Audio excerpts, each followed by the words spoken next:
welcome to Event Time, where your host, Kat and Maddie, discuss a wide variety of topics. I don't usually get to just sit back and not do the intro. This is so exciting. It's really exciting because the only reason I do intros is because it's a topic I really care about, and right now it's a topic I really care about because Kat finally played Zesteria. Kat played Zesteria! I did. And she played it with a vengeance. Holy crap. I did. I beat it in a very quick amount of time. Apparently, when it comes to video games, it's either binge the thing in a week or take months to play. No in between. I could kind of understand that, but the reason I binge games is usually because I like them. So we'll deep dive into that in a second.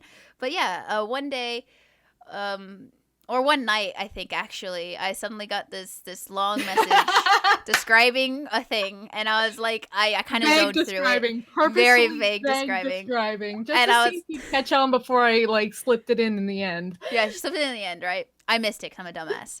But it's just, so she said this description of something, and it sounded anime, and I was like, I don't remember. Kat, did you mean to send this to Amber, or did you mistell? I think you mistold. And then my eyes finally finished reading. Yeah, she didn't say anything. I fully read it, and my eyes finally went to the bottom, and it said Zesty, and I was like, oh god, I'm a dumbass. Okay. You're playing Zesty. You're playing Zesty. Oh my god, you're playing Zesty. The realization started to sink in. I was like, wait, you're talking about Zesty. Oh my god. And that's why I did it, because I was like, okay, so I'm gonna tell her all my minor gripes, I would say, with what I've played so far. And at that point, it had only been a few hours of play. And then at the end, when she sees and understands and digests my points, then slip in at the end that I was playing Zesteria. And then she wouldn't be mad at me for any of my earlier gripes.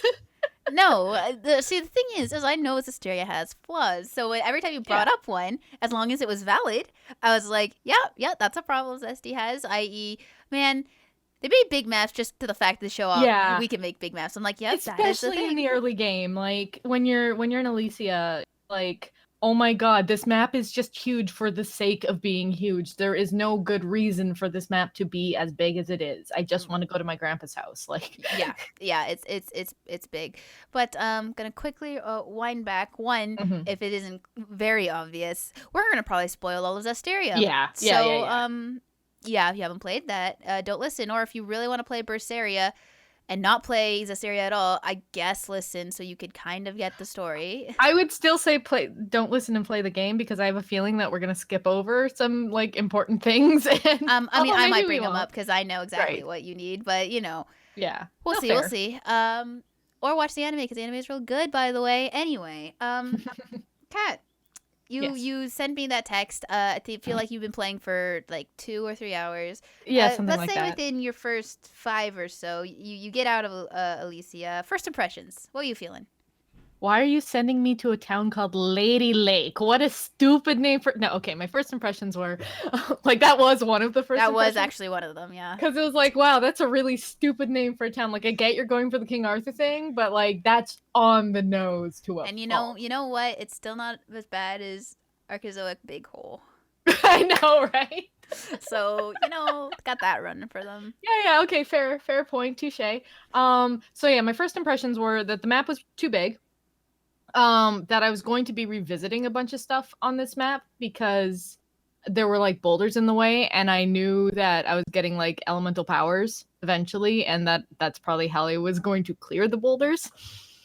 And then I didn't mind the maps that were more dungeonous, as in you have a hallway you have to go through and there are different paths. But the second I got out of the forest just outside of Alicia, I was like, oh boy, that's a big fucking map. Yeah. At least Lady Lake is right there, but oh my god, this map, holy shit, it's huge. It's pretty. It's really pretty. The music's okay at this point. And the battle system kind of reminded me of a watered down Graces, so that was nice. Yeah. That's how I felt at first too. Well, at least the battle system, just okay, so it's kind of like Graces, but not quite like Graces. Yeah, it's got the whole you need to be blocking at certain points, and blocking has certain benefits, and especially if you like set your skill points accordingly. Mm. And yeah, I was just like, okay, yeah. It was also giving me Tales of Symphonia 2 vibes because of the whole limited party thing. Like at the start, it's just you and Mikleo. So yeah, no, I enjoyed it. But at first I was just like, okay, yeah, we're going on a good old King Arthur grand adventure. I didn't really have any strong feelings one way or the other when I first started playing it. I enjoyed Sorey as a character. That's good. I thought the whole rune searching thing was adorable, and I liked the two of them and their banter. But I didn't get invested for quite a while. Okay. At this point, which of them did you like better? Sorey. Okay. That's fine. That's good. I could take the other one. Give me Mikleo. I love Mikleo, but like just as like main character material, I really like of course. Sorey. Yeah. He does. Yeah. And he gets more interesting as time goes on, as he we'll does talk about. For sure. But yeah, dang. Geez, so much to talk about. So like you go into the city and festival plays out. Before like, actually, can we talk about before we go into the city for a second? Because you got a bunch of my live reaction to what happens immediately before you go into the city. I might have forgotten a lot of it. Oh, that's fine. I remember. So okay, go ahead. So when you leave your hometown, your Gramps gives you a pipe, and he's like, "Oh, oh my God, yeah, use this for money." And I'm like, "Great, I like this idea, Gramps. You're swell." So I leave, and at some point we also get a dagger because we meet somebody and blah blah blah. So, anyways, I have a very important somebody, by the way. Yes, it is a very important somebody who I love that I'm guessing knight/princess. I'm gonna go with knight/princess, and it's like, oh wow, I was right on the money with that one. Right on the mark. You did like it. not even hidden. Good me.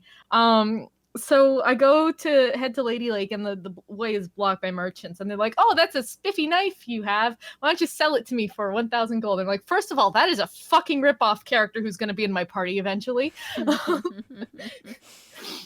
How dare you insult me with this 1,000 gold knife bullshit? This is a special knife, I know, because I took it from the Night Princess. And so I'm like, I don't want to sell this fucking knife. You can't make me. I don't want to. Oh, I hear a wren. Ren that just jumped to my bed, yeah. Aw, hi Ren. Anyways, so I'm like, I don't want to sell this fucking knife. So I go to save, and then as I walk away, the game's like, oh, the way is not blocked anymore. You didn't have to sell the knife after all. I'm like, great. This is good, because I'll just sell a bunch of items if I need money. I don't want to sell this knife. Like, it's a special knife. I'm gonna need it. Well done. You deduced. Wait, you deduced that this is a special knife. Yeah. And so then I go into town, and they're like, oh, well, maybe if you pay off the guard, you can get through to the progressive story. It'll cost you 1,000 gold. I'm like, I hate you, game. I'm not selling this fucking knife. And it even gives you like 4 options where you can sell the pipe, the knife, some boar, whatever, or like pay the money directly. And I'm like, well, I don't have the money to pay directly. Take the boar skin. Take the thing. I don't want to sell my fucking knife. And that's not good enough. It's like, fuck you, game. I'm just going to go to the store, and I'm going to sell some items. And they're like, yeah? What store? So mad. So good.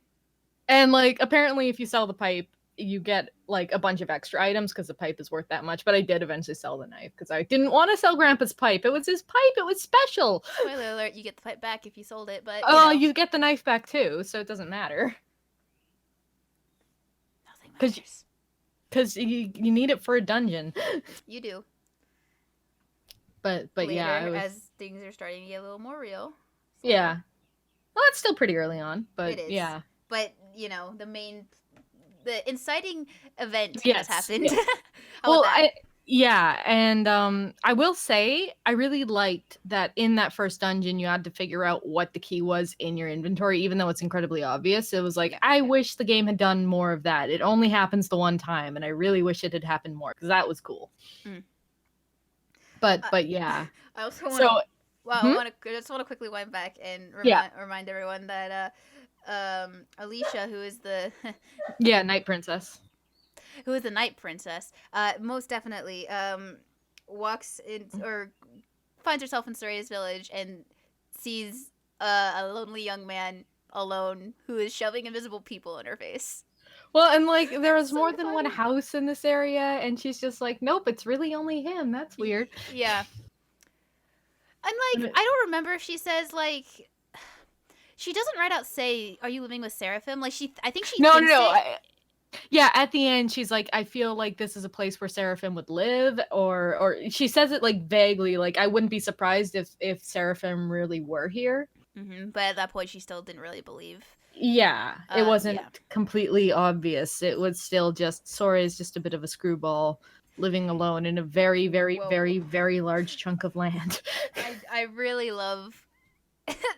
I think I do in the game too, but in the anime, when he's walking upstairs talking to freaking Alicia, and Miklio's just like right in front of her face, just like, wow, so she really can't see us, huh? And Soray's like trying to ignore Miklio while talking to Alicia, but then doesn't, and then she's like, what are you talking to? It's like so good.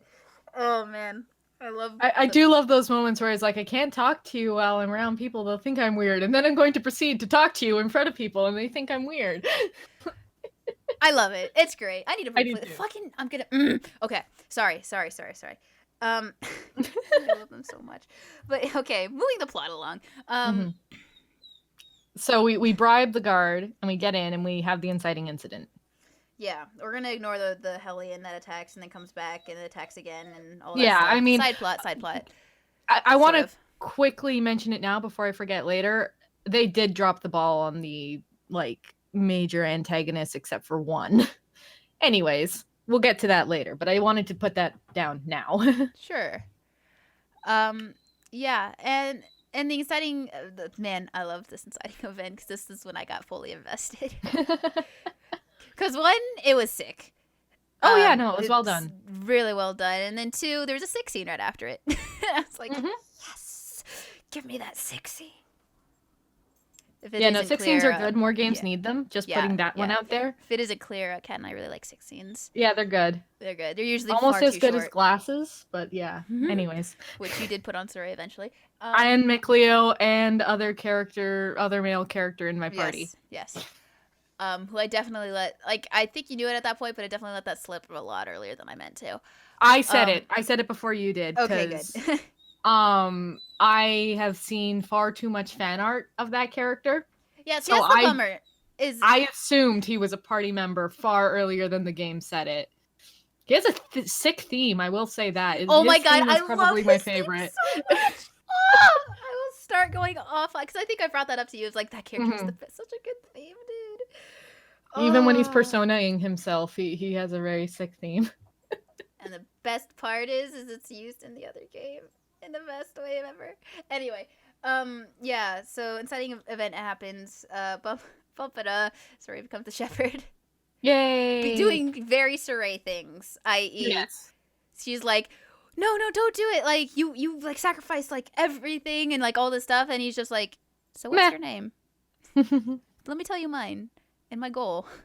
I want to see like, man, it's so like JRPG protagonist happy-go-lucky sort of thing. Oh yeah, no, Soraya is one of the most happy-go-lucky Tales of protagonists we've had in a while. Which works for the story. Because if he were already mopey, this story would be intolerable. Yeah, also Mikleo is there to be mopey for him. Yeah, exactly. Which makes it so good. But yeah, man, that part, I think after I finished it, I rewatched it like multiple times just because it was so sick. You pull the sword and defeat the Hellions and then the aftermath and like things start to go real quickly.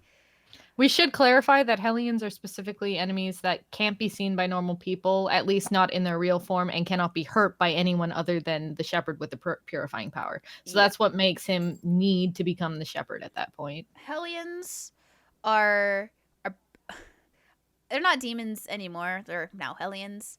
Yeah. But like the reason they're a thing is because the negative energy of like if you have whatever they were before. Yeah, if you have like a ton of negative thoughts, despair, hatred, whatever, that like it's called malevolence will turn on you and like make you a Hellion in this world. Which I did like because it made it just not like, why am I the one to go fix all this shit. Why can't someone else do it? Because literally no one else can. Literally, Saray is the only one who can in this age. Yeah, currently. Because he happened to be born with resonance, so he could see Seraphim.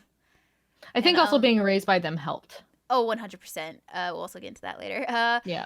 But yeah, man, I love that part so much. It's just that whole part. It's the inciting event, but it's also like a bit of exposition because right after Alicia comes in and starts to like gives him the shepherd outfit, but then the worst shepherd outfit out of all of the shepherd outfits that we see in the game. Anyway, he sees people outside. He really wants to go outside. And he's sitting on my bed to do so. That's my Illidan jacket you're slaying on. Yeah. Okay, bye. Don't give me that look. And then what I loved was of how they got Alicia to hear them. Yes. Because that was like it was like really sweet, but also she's like, oh my god, it's like it's true. Like I have something to fight for again, sort of. Mm-hmm. And it was a great to start her arc as well. And then it was a good marking point for Saray as like a shepherd because his power is like at his bare minimum right now. And that's why he had to do like all these extra things in order for someone else to see the Seraphim. But he was like, is this all I could do right now? And I was like, no, actually, if you get more stronger, eventually, you actually might be able to make lots of people see Seraphim. And that's like kind of his goal in life. Yeah, it's to help them coexist. So that was cool to be like, that also set him in motion of just like, I won't just stay here and defend the city. I need to get stronger for my dream. Yep. Like, really, really set it off. My God, I am so sorry, everyone. It's okay. It's a cute puppy. You should put a picture of the puppy up. He's a cute puppy. I have plenty of cute puppy pictures. There you go. That will happen. But yeah, after that, you started playing it at a quick pace. Why'd you play it so fast? Because I could. There were actually a couple of reasons. One of them was because I could. The other one was I was currently unemployed when I started this. The way my job works is I work based on contract, so sometimes I can go from having a lot of jobs to no jobs, and it's just when I have free time, I use it. And when I started playing it, I had no job, and then like a day later, it was like, okay, well, in a week, I might need you a couple days a week. It was like, well, shit, I won't be able to play games if I'm working. So let's play this a little faster. And then it happened. Yeah, I need you tomorrow. Shit, that work. Well, we'll just play it at a decent pace. The other reason really was because I could. I had my shoulder was bugging me because right now we're at the start of fall, the weather's changing, and when you're an old person like me, your joints hate you. And like, granted, it's probably because of the chronic injury that my joints hate me as much as they do. But yeah, I was completely useless for art or action games, like heavy action games, like an Ys game. Ys. Yeah. And so before this, I had actually played a visual novel called 428, which is really good and everyone should go play. But I was still in a gaming mood because I couldn't draw. I didn't feel like reading. I didn't feel like watching anime. I wanted to play games. So yeah, it was just like, okay, well, I'll just plug a couple of hours in here, a couple of hours in there, eat eventually, it's what you do. And I knew the game would take a while because when I asked you how long it took you, you said about 60 hours, right? Yes. Yeah. And I remembered we played differently. How long was your final play time? Please tell me it was around 40 at least. Yeah, it was 41. Okay, good. which is what I was expecting. That's usually how long Tales of games take me. Yeah. Except for Zesteria 2, which was like 20. That's funny. But haha, my master plan, you obviously liked it enough because you didn't pause right before the end to try and get me to finish Xanadu. No, you said you were wanting to play Xanadu. I wasn't going to test my luck. Oh, yeah? I do want to play Xanadu. I know you're busy right now. Like, that's the other thing. It's like, I've been wanting to beat something that you had recommended to me because, like, so far all the homeworks have been me giving it to you, and I haven't been able to do anything in return. So I was like, well, Zesty, I have it. I want to play a game that isn't super action heavy, aka like Tales of the Never has bothered my wrists, so that's That's why. good because it is technically actiony. It is. Um, It's an action game, but I think there's enough breaks in there where it's not just like spam, spam, constant. spam, spam, spam. Yeah, yeah, exactly. Yeah. Um so yeah, and I don't own Berseria just yet, although there's a game coming out that I want, I think tomorrow. So I might swing by the game store and pick up it and that game tomorrow. We'll see. I mean, if you liked this game, you'll probably really like Berseria. Probably. um, yeah. Let's talk about combat real quick. Sure. Because that's another. So you touched upon like the gripes people have with this game, besides the stupid one that maybe we'll talk about. God, is the big maps. Yeah. I think AI dying though. You could fix that if you program them correctly. AI. Well, I mean, like, I didn't really care about the AI dying because I was always fully stocked on life bottles. And B, usually if an AI died, I had backup Seraphim to res them. Yeah. Like usually it's not a problem exactly. Yeah. I never had a problem with AI dying. They either didn't die or if they did, I had like Mikleo or Edna res them. So it wasn't even a big deal.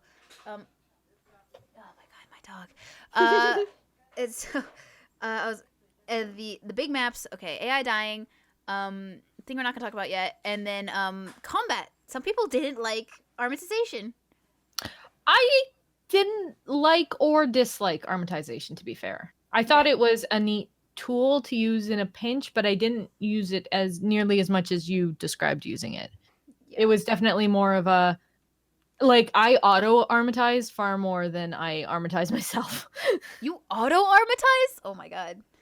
Well, just because the way it's set up in the skill point thing is that if you were hit with a fatal hit, it would armatize you and split your health between you and the Seraphim you're attached to. Oh, I think I did have that on. But yeah, I most definitely used armatization like every fight. Because it doesn't take that much. And if you can build your points correctly, because at like one point, you could stack it, your armor or whatever, to give you like a stockpile of like 11 points. I thought the max was 9.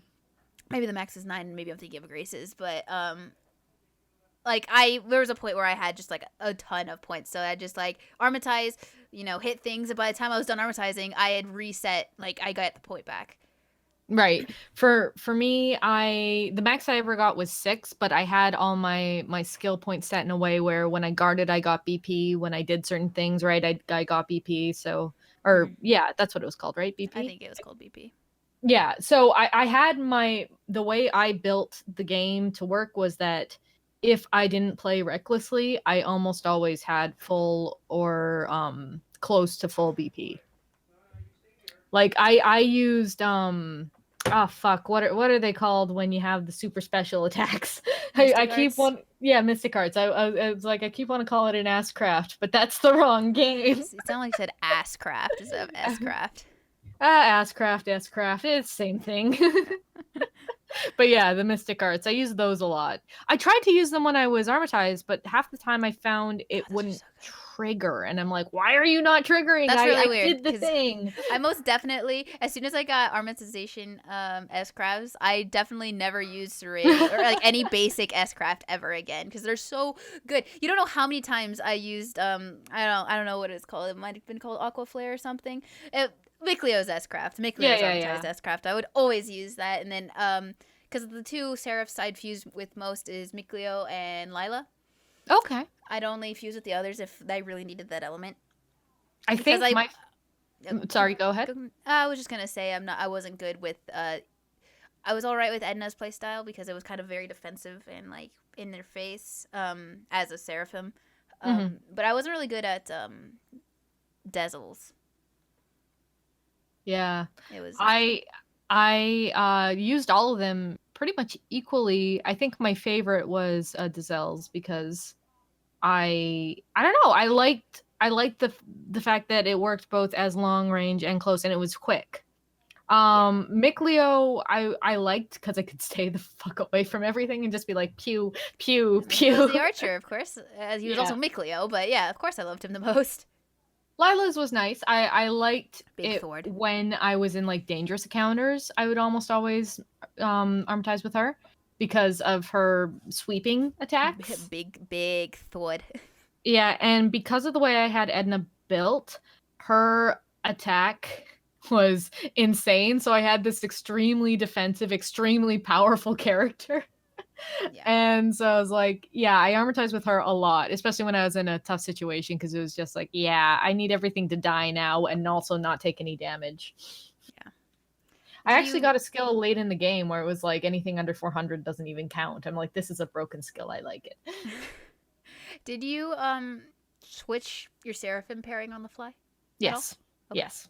Because that's also like a huge like mechanic that I love. It was actually my favorite thing about the combat was the fact that it's like, okay, that one's getting low. I'll pop them over so that they can heal or whatever. I wish I had more control over which Seraphim my partner was using. I know you do, but you also have to like swap it back and forth between what you're using. Like I just wish I had like a separate control for them, like an entirely separate set of buttons. I don't know how to describe it. I don't know how you'd even. I mean, I'm like I don't know how you describe it because I'm pretty sure you hit like a certain button and then it switches to the control for the other character and you'll use the same like pad to switch the Seraphim with. Okay, I always just like, okay, I want this pair of Seraphim out for this fight, so I'll pick this, I'll give it to my partner, and then I'll change it to the one I actually want in mine. So I was probably doing it too complicated. It never took very long, but I really did like the on-the-fly swapping. Every game should have on-the-fly party swapping, just putting that one out there. Oh, good. It's great. As soon as I saw you could on-the-fly party swap, I was like, yes! At least they took that. If my beautiful armatization isn't there, at least there's on-the-fly party swapping. Okay, that's good. That's good. Every time the game punished me down back to 2 characters, I was so sad. I was like, no, I want 4 characters. It sucks because the party, because it's not a normal party, right? You need another human. Because you're always going to have all your Seraphim, but you need another human in order to have 4 party members because otherwise another Seraphim can't be out. Though, you know, story-wise, I don't know why because he always has all 4 of them out. So I don't know why they can't all fight. Like, wait, so when we're fighting, only one of you can come out, but when we're just talking, you're all just going to be out and have fun? Except for in like some cutscenes where, yeah, 2 of them are in and 2 of them are out, but it's like, you gotta keep a consistent game. Come on. I mean, you could just think of it as like, since it takes so much of his energy to focus on fighting and something, he could only have a certain amount out at a time. And if he has a squire, then they could focus on bringing another out, like take some of his concentration to that, I guess. Yeah. That's kind of how they seem to like be hinting at how it is controlling Seraphim is like you need enough power and you also need to be able to concentrate on certain things. Yeah. Which I liked. Yeah, I liked it too. I liked all the backstories of the different Seraph you get. Like, yeah, because each one has a very different backstory, and you learn about all of them a lot. I will say the prequel opens up the 2 older ones. Okay. A little more. Because Aizen's in it. That makes sense. And yeah, it's just interesting because it's almost like the others have kind of had their story a little bit besides Micleo and Sarai.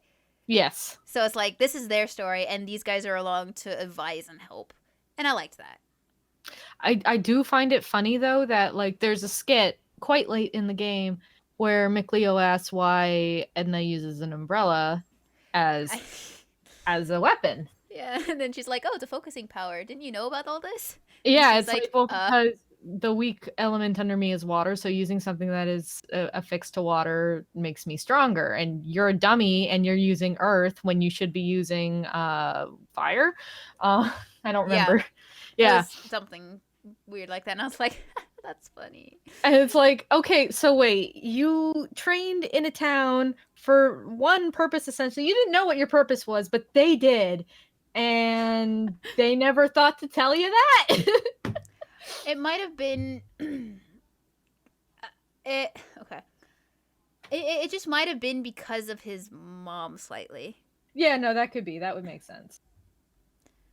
And also, I think it also might have been because they grew up together. Yeah, Ray needed a sparring partner, and he already took swords. So I feel like he took the staff just to be different, but also to be able to fight against him. Not the height difference thing? Not the height difference thing. No, of course not. Did take the staff to be able to outrange Saray. No.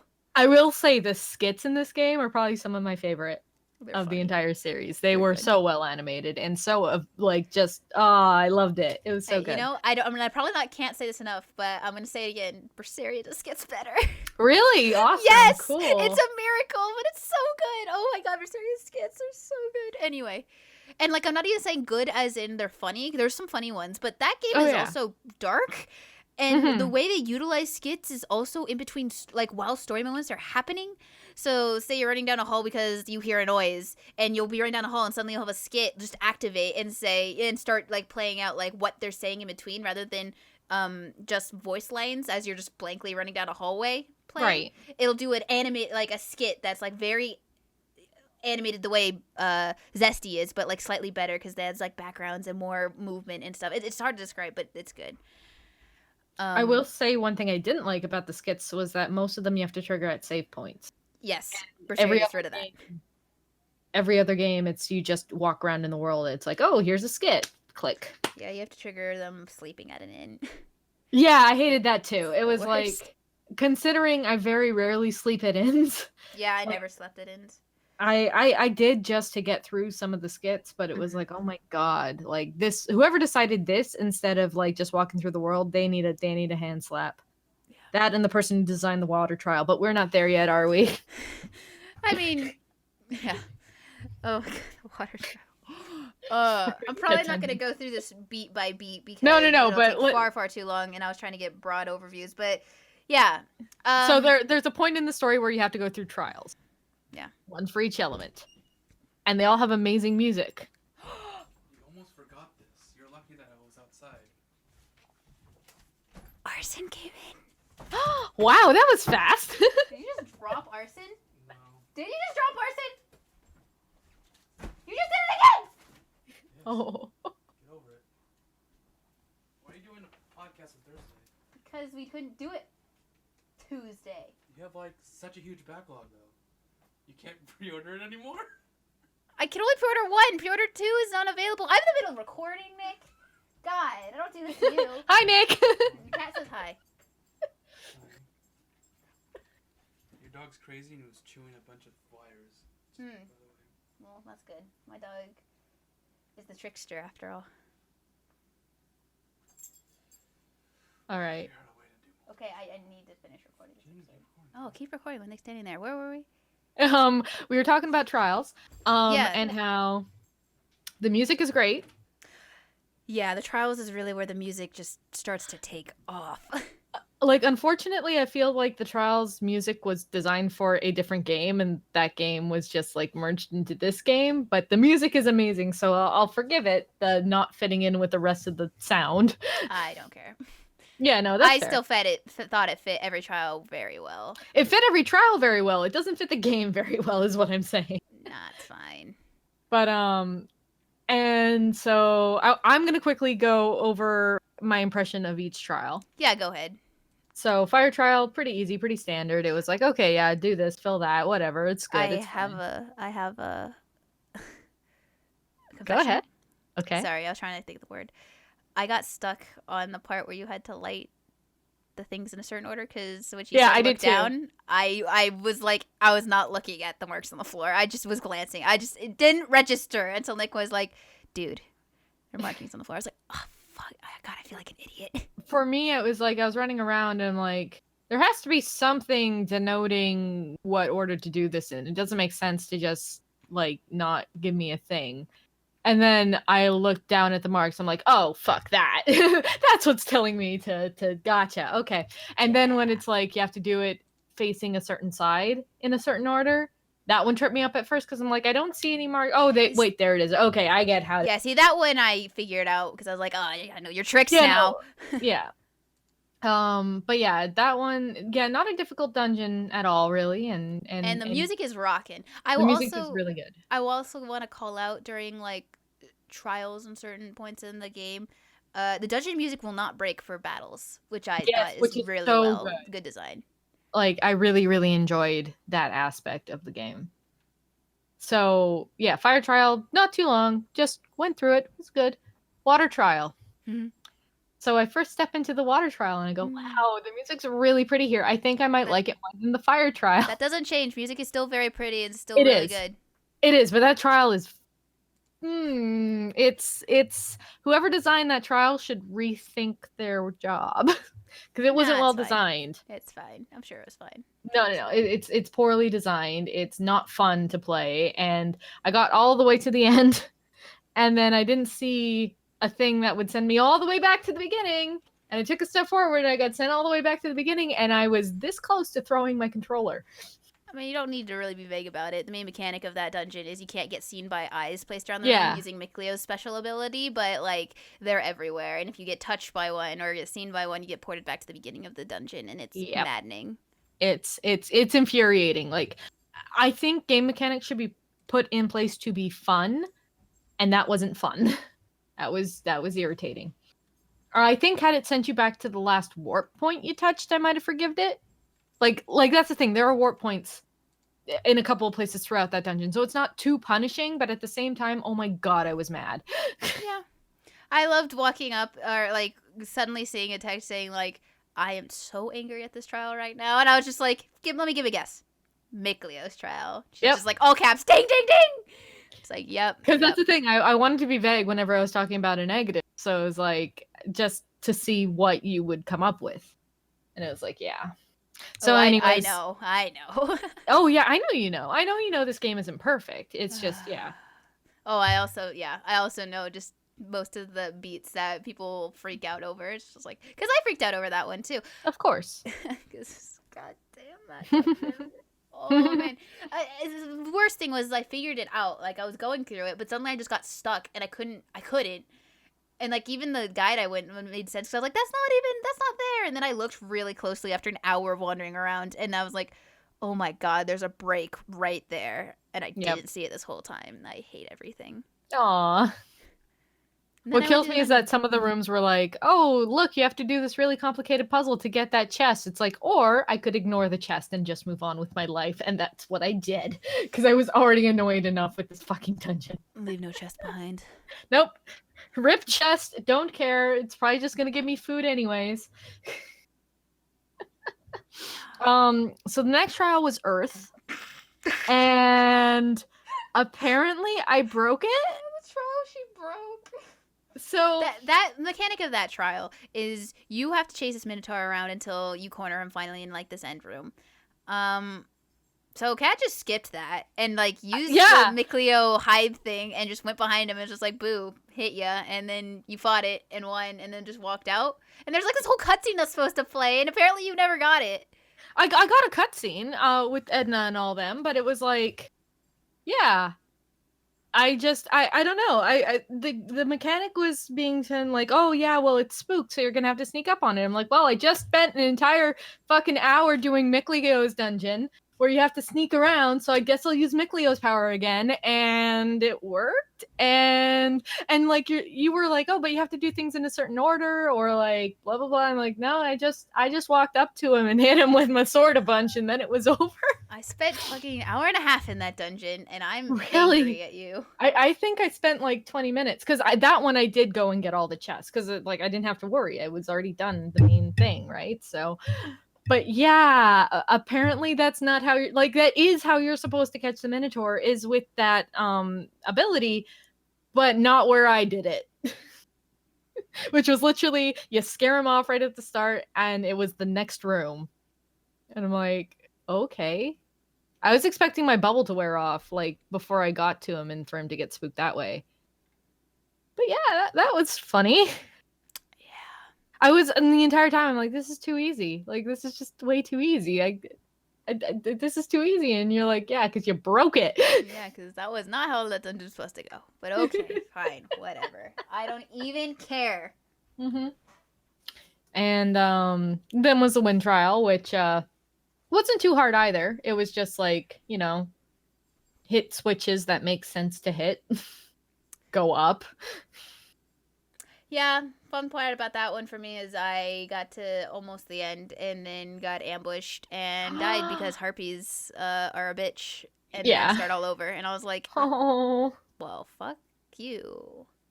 Okay, yeah, that's then. the thing. That dungeon is long, and when I was at the end, I'm like, I would like a save point, please, because I've been going up like 8 or so floors, and I would like a save point. Really good song, too. Also one of my favorites. Like all of these trials have great songs. If I had to order them, I'd probably say Water, Earth, Wind, Fire. But yeah. Zavid's theme is mixed into the wind trial theme. I know, it was really good. It's so good. It was really good. So I did all that. And at this point, Kat was rapidly saying, "Wow, okay, Zesty, calm down. A lot of dead kids." And I was like, "Yeah, there's a lot of dead kids in this game. Like a lot of dead kids. And when you think you're done with the dead kids, nope, there's a few more." Yeah, this game is happy-go-lucky until yeah, it's I'm just exactly saying. Like it's everyone's like, "Oh, it's just a happy, happy-go-lucky game," and then I'm just look like, at all the murdered children. Just play the game, and maybe you'll realize what this game actually is about. Shit, man. And yeah. I wish we saw more Zesteria though. We only saw him twice. Yeah, and that's the thing. I was expecting 2 more times because so was I. But they rationed it as he's getting strong enough that adding a new seraphim wouldn't affect him anymore. Right. Yeah, but that makes sense. I just loved Miklio's. We did it right. Pass out. Yeah, exactly. That was adorable. What's even better is the end card at the end. Did you see that end card at the end? Yes, and where you see it's like he's just floating, and then it like shows what. Yeah, that's so good. Oh my god, I love it. Yeah.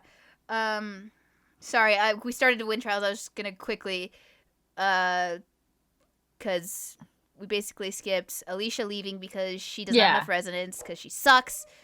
And then getting Rose after she saves your ass. Because Rose you were the most obvious spoiler in existence. Like I actually thought it was so obvious that it couldn't be right because it was like no, it's so so on the nose. Like it's ridiculous how obvious that is. And nope, that's exactly what it is. Okay, sure, fine.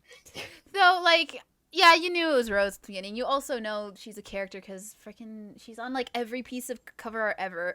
Yeah. So it's like okay, it's obvious. But the way you get her is really interesting. But it's basically Saray gets his ass handed to him by Grand Elf. Oh wait, no, that's not it. It's Head Elf. I held off because he really wants to save the world right then, but he's obviously not ready for it. And what's great about it, I wish you could see the reverse of like seeing what the Seraphim are doing. But Saray freaking out rather than seeing only Saray's point of view, because I thought that'd be actually a lot more powerful if he was like, "Where are you guys?" and they're like, "We're right here, Saray!" Like freaking out like that. Yeah, because at that point he has his vision, his resonance sealed, taken away. Yeah. Yep, and then he almost dies, and then Rose saves him, and then the way you unlock Rose is hilarious because she has powerful resonance, but she got scared of ghosts as a kid, so she tries to shut anything that's unnatural out. And so Miklio freaking has to, as she unleashes a Hellion on Saray, and he's just like, dude, why? And Miklio's like, okay, you know what, Rose? So Saray needs a human buddy. Can you just join him, please? Be his buddy? Be his buddy, Rose. Be his buddy, please. I love he's just like, okay, we grew up together, but no matter how close we are, we can't be together because at the end of the day, he's a human. Yeah. And I was like, oh, Miklio. It's okay. At the end of the game, you're... Never mind. Yeah, we're not there yet. We're not there yet. But yeah, I like the way you unlock Rose. Oh, so do I. I thought it worked well. I will say that I felt like there's a bunch of moment in the game where they force you either to walk or be slow or wait for an NPC Oh, you mean to when you're get to a carrying certain Rose point. around the forest? That too, but I mean, it's not the only time when it happens, and it's like, game, you're already long enough, and your maps are fucking huge. Don't pad out by making me walk, please. You know, there's at least some of the slow areas is just designed to be like, this area is bad. You cannot go here. I didn't mind that. I didn't mind the, oh, you've traveled into the spot where you're not supposed to go yet. Maybe you should turn around. Slowness. Even though I looked at that slowness and went, there's a red thing over there. I'm gonna go grab the red thing and then I'm gonna run away. Slowly walk. I like the animation there where it's just like yes, because it's like oh god, the presence is too heavy, because they go over a big thing about the fact that if too much of malevolence is in there, all of them are super affected by it. Yeah. So I just love the fact just like straining to move in this just terrible place. I thought that was really cool. No, it was really well done, and it was a good way of blocking off areas without being like, just oh, now wall. No, you don't have to go there exactly. right now. Yeah, it's like, no, you legit can't go there right now because you're not strong enough. Yeah. Yeah. Or the story doesn't want you that way right now. Yeah. But yeah, from getting Rose, you unlock basically go to all the trials. Yep. And so we've gotten all the trials, and I forget, I mix all these points up, but I believe you go to the Rolance area next because Dezel got his power and he wants to do a certain thing with said power. Yeah, is that pretty much basically around next? that point. Yeah. Because the way I remember it is like you finish all the trials, which Tisseré says, okay, I can finish off head elf. Yeah, right. Oh yeah, he confronts him one more time and just gets owned but is confused on he's just like, I need the truth.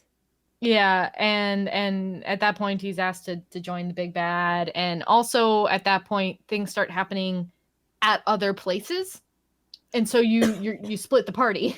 Yeah. Oh no, Maddie's dying. Sorry, I'm sorry. I got excited, so spit went down the wrong pipe. Oh no. But yeah, no, man, that second held off fight where it's just like I was freaking out because I didn't know what he was doing, and also he sealed away all my party members, and I was like, no. Yeah. And then Sarai started getting his ass kicked. I was like, Sarai, no Micleo, it's like, I need Micleo. And then she releases Rose like an idiot. Yeah. I loved that where she was just like, all right, Layla, let's save Sarai right now. Let's do it. Okay. Boom. So good. But yeah, that was the introduction of basically the next, because you got we're the shepherd, get all the seraphim. Okay, we're here. Let's get more power and unlock each power of the seraphim. Okay, we're here. Now what? You got to find out the truth before you actually kill him. Yeah, you have to find out the truth, and you have to deal with the major big Hellion ones that are like right under his wing, which, as I mentioned before, I feel they dropped the ball on. Especially the fox one. Okay, so the fox one, yeah. I think she did all right with the seraphim, the girl. Yeah. Though she could have been built up a little more. I just felt like out of all of them, she had the most development and was the most interesting, but her resolution was just like, oh, well, maybe this is why she never killed us. Oh, okay, bye. Yeah. There was bigger things at that point. Yeah. At that point, it's just like, okay, hi, we dealt with you. We gotta go do something much bigger than you. Bye. Yeah, and then the fox is just like, oh, well, I'm being a dick, so I'm gonna die now. Yeah. The fox, I think had the fox been a bigger threat throughout the early game, it would have meant more than at that point. But you see him at the start of the game, and then 3/4 of the way through, you kill him, and you don't really see him at any other point. You established that he's been part of the Scattered Bones for like a while, so it's kind of like personal to Rose. Also, no, I get that, but we don't see him personally as we're playing the game, and I think that was a mistake. Yeah, that's fair. This game also had a lot going on, I guess. Yeah. Same thing with the other major villain, the Blue Valkyrie. Oh, don't get me started on that bitch. Fun fact, that the anime, she's not a villain. Really? She's actually just a mentor to Alicia still. You know what? I respect that more because as a villain, it adds nothing to the plot. It really doesn't matter. And it was like trying to get Alicia to do something, but she's not really a main character, so well, that's just it. amounts Like, to nothing. exactly. And you deal with her, and then Alicia goes away. Alicia again. So it's like, okay, Dude, that fight though, that's the fight I rage quit on one night. really? It was stupid. It was. I had the same thing happen in Graces, where basically one of the bosses just have priority over every single one of my moves, That makes sense. and now it was maddening playing on moderate. It hurts. Anyway, yeah, that. And that's the thing. Like, you played on moderate, I played on normal. So our experiences will be different for sure. But yeah, she's not. She kind of is just there, and then she's gone. It's like, okay, well, bye, Alicia. Just don't really see you ever. Rose is my party member, so whatever. Yeah. So the other bads. But we can go back to the girl, because this is the next point where freaking Dazzle does a thing. Yes. Fucking your reaction to that in voice this time. Because I got gypped and didn't get any reactions to that, though I knew she was next to it, and I was sad. Yeah, that's the thing. I went to bed, and I was like, I'll pick this up tomorrow. I'll finish off this story beat. And then I said, lol, who am I kidding? And I finished the story beat that night. And at that point, I was like, I'm too tired to really text Maddie what I'm feeling right now. So Dazzle through this whole thing has been on the hunt for revenge. We know this. Like, he doesn't hide it. He's like, I'm only no. here 'cause I He need said the very power clearly, I'm here to kill. I'm here for revenge. I want to end this whatever, and it's gonna be bad for the person when I find them. Yeah. And so he personas himself, I guess, is really the best way to describe what happens there. In order to save Rose, to be fair. Well, yeah. Well, the first thing, let's just. Okay, sure, yeah. Well, let's just keep in mind that he basically possesses Rose. Yeah. And tackles the thing that he thought was thing that basically ruined his life. But gets basically Rose stabbed. And, starting to get corrupted with malevolence. So that happens. Which is, like, the opposite of what he wanted to happen. Oh, 100%. And then he has this whole flashback of realizing that it was actually all his fault. His tragic backstory. And it had to do with Rose, which is why he was so protective of Rose for most of this time. I mean, it's not all his fault. I think that's a little harsh. No, well, okay, so, like, I don't know if you picked up on this, but, like, he had partially, oh man, I don't know how else he had, like, a Reaper's Curse sort of thing. Yes, yeah, they mentioned that in the Japanese version. I wasn't sure the full extent, but yeah. Yeah. And the reason this is his fault is because he stayed with Rose for so long. The Reaper's Curse kind of not rubbed off on her, but, like, affected what she was doing, which is why the prince she was gonna go with got turned into Hellion. That was Dazzle's fault, because he had a Reaper's Curse on him. Okay. And now, that kind of set this curse explain more in Berseria, or yes, yes? Okay, because it's like that term I have not heard, but I do know they mentioned that he was cursed and this was his fault. Yeah. So, fun fact, you find this out right away, but Aizen has the Reaper's Curse. I figured as much. Yeah. I figured him and Aizen had the same thing going on. So that's why it's like, it's not his fault, but at the same time, it is his fault. Like, the dude who was next to him, who was basically his best friend, had advised him, hey, we should probably go now. Like, it's a happy ending. Like, also, you were cursed. So, like, let's bail and go somewhere else before this. Because this is, like, a lot more happiness than he's used to, right? So it's like, let's bail now where everything's good, and we'll find another story. But then he didn't, because he didn't want the happiness to end. And in doing that, he caused his own bad stuff to happen and get his best friend killed, which got turned against. Yeah. So that's why that whole thing happened. Okay. And so then he gets Rose stabbed, and he's just like, Rose was the one person I was trying to protect. Well, that's what he personas himself. Yeah. And of course, when I say personas himself, like, I'm not kidding. It's full out Persona 3. Yeah, you get shot in the head with a gun and get more powerful. Yeah. Fun fact, that's also explained in Berseria. I figured. Considering... now that I'm looking back on all of it, which is why I wanted to play Zesty again, it's like, all this is explained in Berseria. This is funny. So he essentially becomes a bullet, and it separates Rose from the malevolence, and this uses up all of his energy because... It uses up his life force, basically, to do it, yeah. And they have a very touching scene of them meeting and then floating away from each other and saying... And one time Dazzle smiles, which Rose likes to say. Yes, no, Gave her a it was smile. very cute, and there were tears on my end because, aw, Aw, I like yeah, that character. I gave him bunny ears. It was adorable from his little hat. yeah. And then And there's a also, whole scene afterwards where it goes through each character how they're dealing with it. I think yes. it does, right? You talk to each Yeah, character. yeah, yeah, it Okay. does. It's one of the night scenes. It's Right. not the night scene I because love that every night Tales scene. of has yeah, we're gonna get to that. Every Tales of has a the night scene, and yeah, it's not that one, but it is like all the characters dealing with the grief in different ways, including Zavid, which surprised me. I didn't think he'd get his own little send off, especially considering it did elevate his character from just prick with a gun to, oh yeah, I happened to know him when I was younger, but I He was guess actually a prick who cared. yeah, he's a prick who cared, exactly. Um, yeah, Zavid is a very complicated character because with Berseria, I still don't know things with him. Like you know things that happened, but you haven't seen them yet, and you don't know how they happened. It's like it's weird. Anyway, yeah, Zavid is quite a character. I like him. I Yeah. like him as a character. I didn't like him at first, other than his song, because his song is really good. But yeah, as a character, it's like you're not quite Kevin levels of complicated, but you're getting there. Yeah, yeah. Wait till you play Berseria, man. Oh well, it might be tomorrow, so we'll see. Great. And then we could talk about. Okay, anyway. Yeah, but yeah, that night happens, and what's funny, or not funny, but like weird, I guess, is Soray's like the most depressed. Yes, And he's everyone like, else had to devastated talk by him out of losing it. his friend. Yeah. And they Rose was barely the one even who had to talked. talk him out of it. Hmm?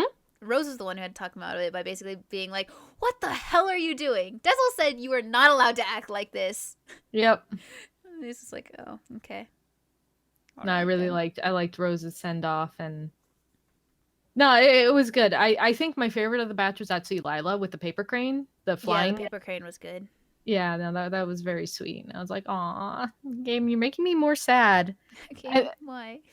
I probably would have been more sad overall had I not known that Zavid was a character in my Yeah. party, Because because it was knew Dezel was going somewhere. yeah, it was like the second that I was like, wait, I thought Zavid was the main wind guy. Why do I have Dezel? I'm confused. I guess it's an Ease 8 situation where if you haven't played that game, yeah, you get 2 of something, and then yeah. So it's good times. Yeah, so I was expecting him to go. I wasn't expecting him to go like that, but I thought it was an appropriate send off, and it was very sad. And then I got Zavid in my party, and like the bunny ears don't work on you, buddy. They Nope. just He has don't. nope. He's got the hat. He's got the hat. Has no And- clothes on. Or Yep, he has no- a pant. no He has shirt. no shirt. No shirt. You see his sweet tats.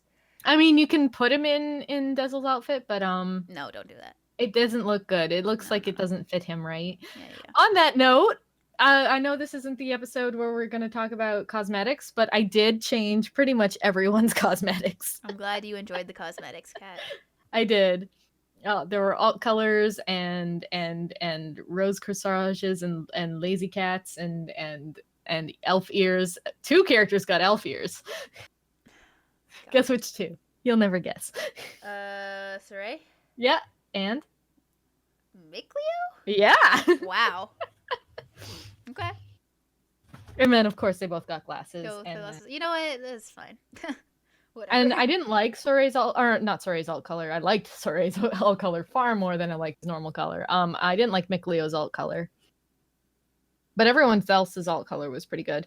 Lila's was really nice, though I never kept it because I really liked the red. Of course, you like the red. Red, yeah. Mhm. Yes. Mhm. Yes. Mhm. But yeah. But yeah, I think at this point it's just like get all the blue, get all the purple orbs. Yeah. Then it's like, okay, go to a town, talk to a Maven, and then Maven tells you to get all the purple orbs. Now, I've been warned from the start to whenever I see a purple star quest, just fucking do it then. And so I only had like 2 or 3 left at the point when the game says you have to do this now. And I think 2 of the 3 I had left were not unlocked till I got to that point. Yeah. So What do you know? So did I, which is why I Yeah. got there and I was like, okay, did an hour and I progressed. And everyone was just like, what? How do you do that? And it's like, it's almost like I did the very obvious quests that are eventually going to be needed during the process of playing this game. I do wish the game had pushed their importance a bit more. Like at the start they say, "Oh yeah, this is the Earth in Historia. It's very important. You need this to see things." But they never correlate that the purple gem, the purple stars, and the Earth in Historia are connected until you do a purple star quest. And I wish that it had conveyed that a little more, like, in your face, and then I think people might have done them. Yeah. I just laugh because that usually means if you did do the purple star quest, you just tried to bull rush the story. Well, yeah, and like most of the purple star quests get you the Lords of the Land. They get you certain perks. Like there was always a bonus to doing these purple star quests. So I'm surprised so many people were like, "Oh, now I have to pretty much play the other half of the game." Yeah. Oh, you play at the same time as you side quest, of course. Yeah, no, pretty much anytime I saw one, I was like, "Okay, let me just do this real quick." And the game's like, "But if you go straight down that hall, you'll get the story." And I'm like, "Yeah, but there's a star over there, so bye." Yeah, let me do the star real quick. Yeah, and then I'll get to the actual progression of the story. Yeah.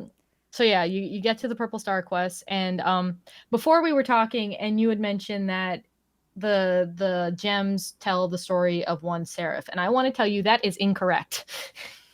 You mean shepherd? Yes, I mean shepherd. Okay, let's just put this one out there. I mix up shepherd and seraph all the time. Yeah, you do. I don't know why. I just have the two cross. Anyways, so you said to me it only tells the story of one shepherd. That isn't correct. One of the colors only tells the story of one shepherd, but one of the colors tells the story of the beginning of the shepherds. One of the colors focuses on the general, and another one of the colors focuses on head elf. I might have been thinking about the past cut sequence instead. That could be. It's been a long time since I played that game. I do not remember most of those orbs. I figured, and only like really one of those sets of orbs is like imperative to the story that has it affects our characters, I guess you could say. Yeah.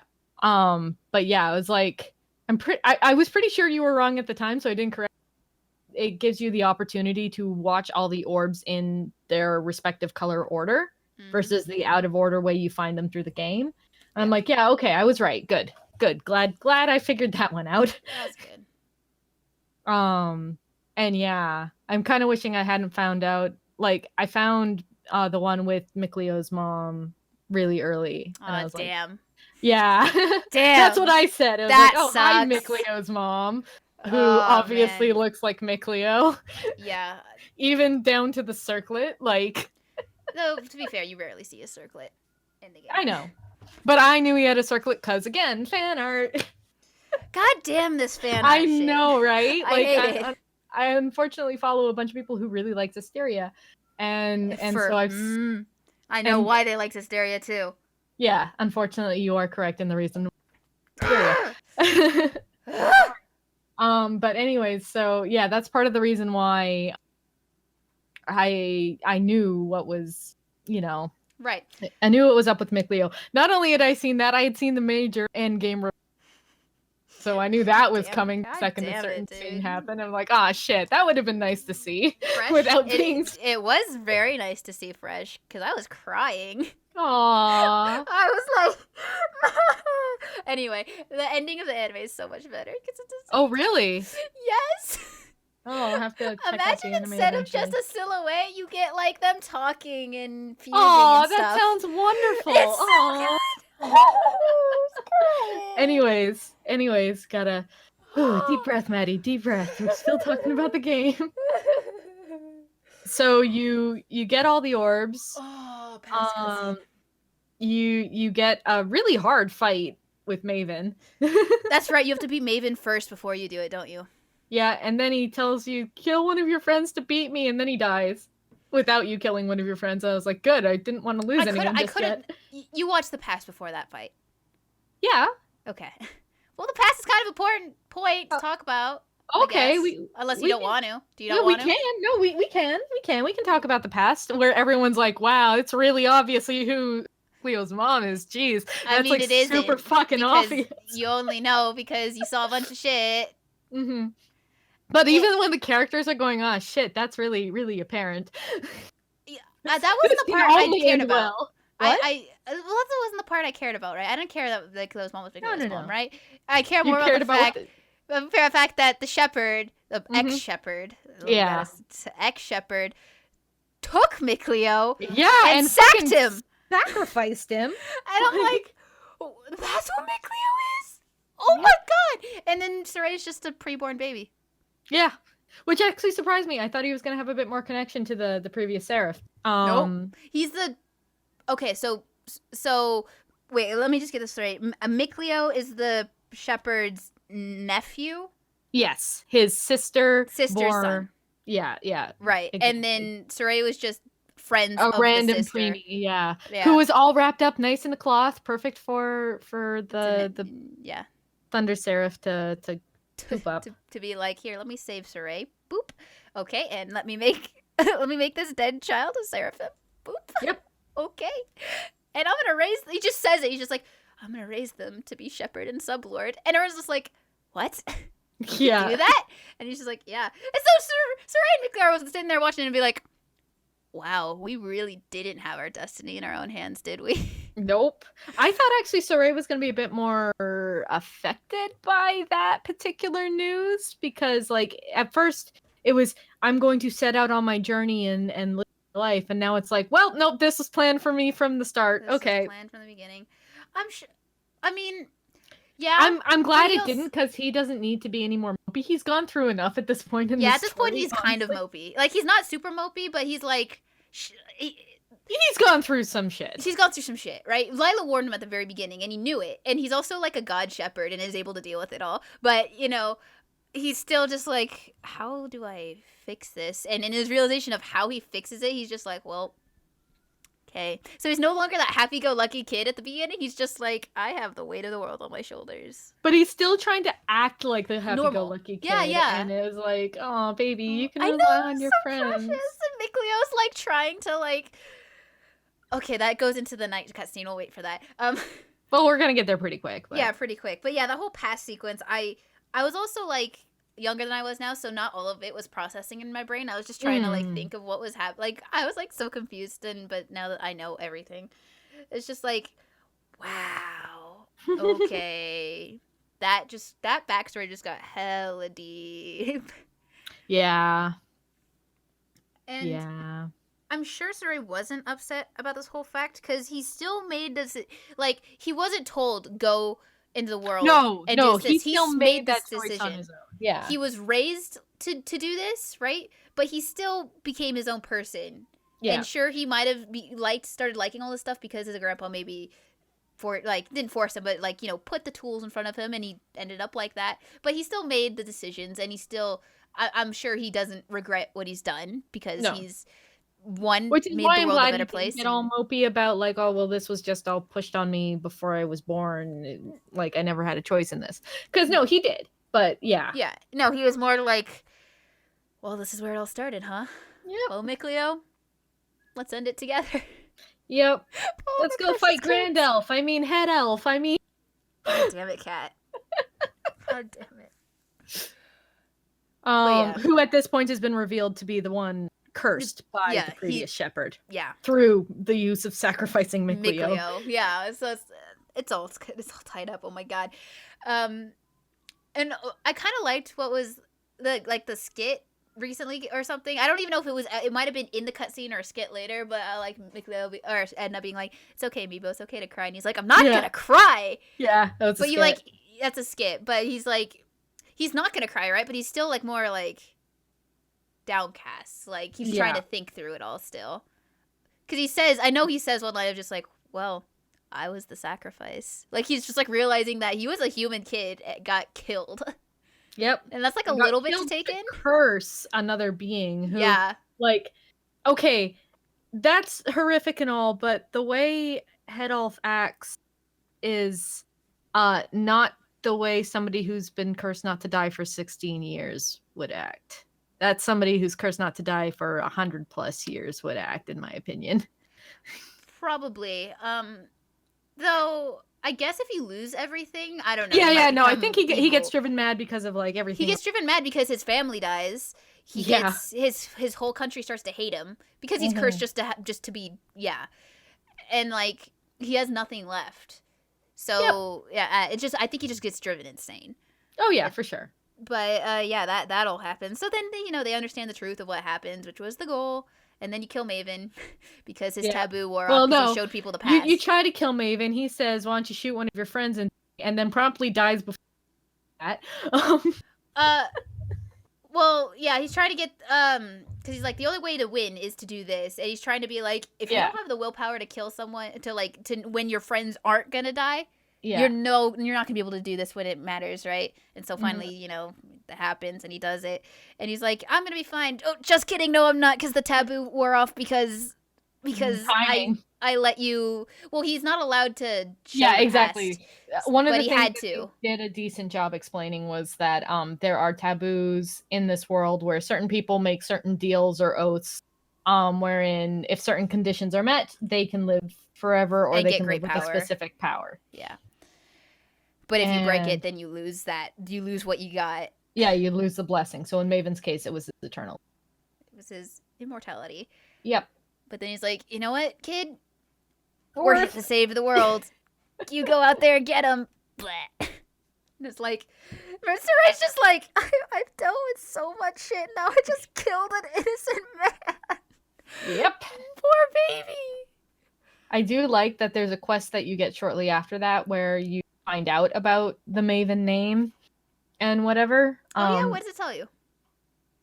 It tells you that pretty much that clan, they all took that name and became the storytellers and tried to watch the world as it grows, and this one was a poet and she had kind of lost hope and blah blah blah, but who gives a shit? They give you the alternate color Soiree costume and that's all. Interesting. Yeah. Okay. Yeah. So that happens. Yep, that happens. And that's then... and then it goes to the sequence where you go to the final dungeon, right? Yes. And then it's it's the final fight. When was the dragon fight? Right before that. Well, okay, what you have to do to do the dragon fight is you have to first go to Elysia because the game wants you to do that and be like, oh yeah, Gramps is in danger. Great. I'm just going to head back down the mountain and do a couple of side quests, BRB. Yeah, right. Okay. You're trying to find Hildolf, right? Yeah, and we know he's in Canaan, and Canaan is at the other end of that sealed door in the ruins at the start of the game. So yeah, we know where we have to go, but side quests. Yeah. No, I'm not talking about Aizen. Aw. I'm talking about the big dragon fight between the two armies. Oh, okay. So, right, that dragon fight. That dragon fight is legit. It is, it is. So, after you do up all that, you're searching for Grand Elf. I'm just going to call him that. Heldolf. But yeah, I got the tongue-tiedness. It's fine. Heldolf. Yeah. That's part of the reason why I am saying his name incorrectly.